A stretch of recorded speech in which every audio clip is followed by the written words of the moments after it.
Hello, so this is just a quick little video to see if there's any difference between Faber-Castell kneadable erasers and this Mari's, did I nail that pronunciation? I have no idea, kneadable eraser.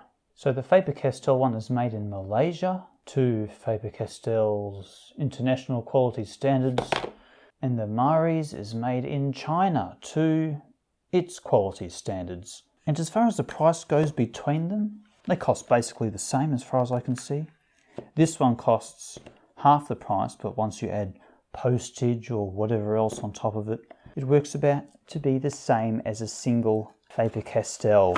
Yes, both of these cost about $3 Australian. So let's open up this Chinese gum eraser somehow. I'm really amazed how such simple packaging still doesn't go down without a fight. Come on. I'll slice it down here like I'm trying to dissect it. That might help. Aha. Oh yeah, that's sticky. That's a sticky one, that is. Does not want to let go of the packaging. Come on. I don't have all year. All I want is to get a piece of plastic off an object which is just naturally adhesive. You think it would be easier than this, wouldn't you? Peel it here. Aha. Yes, yes. Oh, broke again. Okay, there we go. Now let's open up the Faber-Castell. Let's see how difficult you are to open up. I'm going to cut along here. Oh yes, that's coming off very easily. That took no time at all. So initial impressions, the Mari is slightly larger actually. Which one feels stickier? Much of a muchness, I think. Which one needs better? Yeah. Let's try the Faber-Castell.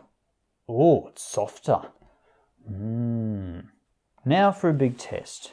So what I'm going to do, I'm going to get these pencils here, and I have 6 different shades of lead hardness, and I'm going to put all of these shades on the paper, and then I'm going to try the Mari and the Faber-Castell, and then see which one erases better across all the different shades.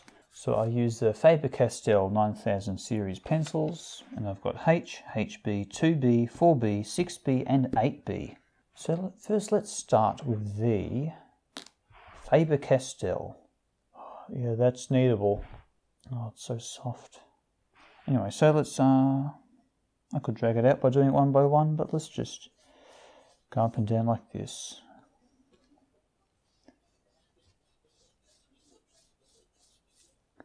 Excellent. How many passes was that? I wasn't counting. After just some light erasing, the Faber-Castell really obliterated that graphite, didn't it? So let's knead the graphite in the eraser, and let's just try a bit of dabbing, yeah? Okay, so let's dab on the H, see what it does. Bit of a knead. Let's dab on the HB.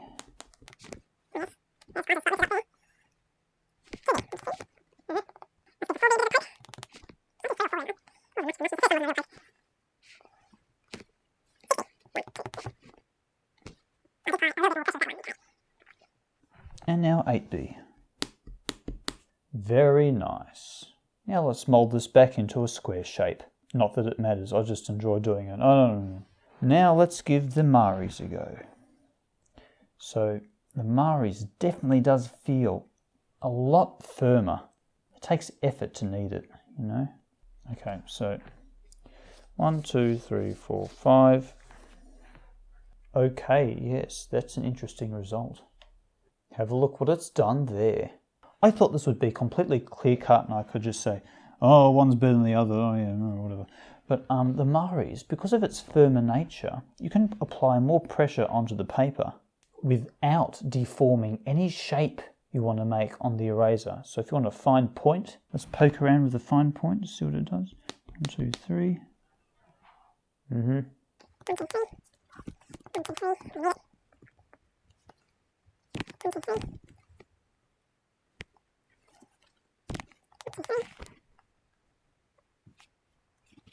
One, 2, 3. Let's have another go with the Faber-Castell. 1, 2, 3.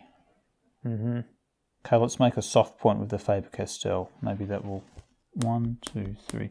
See, it does, at the same amount of pressure, it does flange out a lot. See what I mean? That was a fine point. If I do that with the Mari, what happens? 1, 2, 3.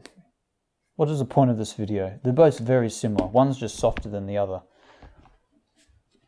Do you want a soft one or a hard one? Anyway, if there's anything this video has done, it's probably inadvertently taught a few people what a kneadable eraser is. But both of these erasers, they're both very good. Now let's try and erase the 8B into oblivion, okay? So let's go on the Faber-Castell side. Let's just see how much I can get rid of it.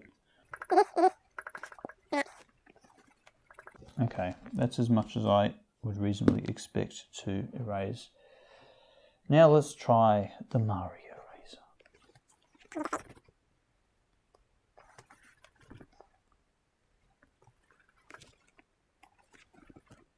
Well, they both do a very good job, really. They're both good.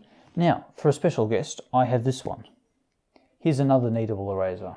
Now, what is the history of this one? Well, this one has a big, long history, yes. I've been using this kneadable eraser for the past, I don't know, actually I haven't calculated it, how long I've been using it for, probably since 2016 maybe.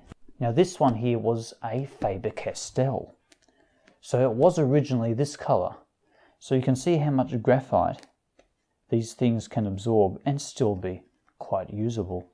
And after all those years, it is actually very firm, probably about as firm as the Mari. So let's give this one a go. Let's see how much it can still do. 1, 2, 3, 5. It has lost some of its power, there's no doubt about it, but it's still very usable. But yet again, I don't draw with a pencil every day, so anyway. I think I've actually extracted everything I wanted to know out of this video. So I do whatever. Oh, look, they want to be friends. And you can make little figurines with them. It's like, you know, making little models out of blue tack. Actually, you can actually use blue tack as a kneadable eraser. A blue tack kneadable eraser doesn't work as well as these things, but it still works, you know, if you're desperate. Okay, well, goodbye, farewell.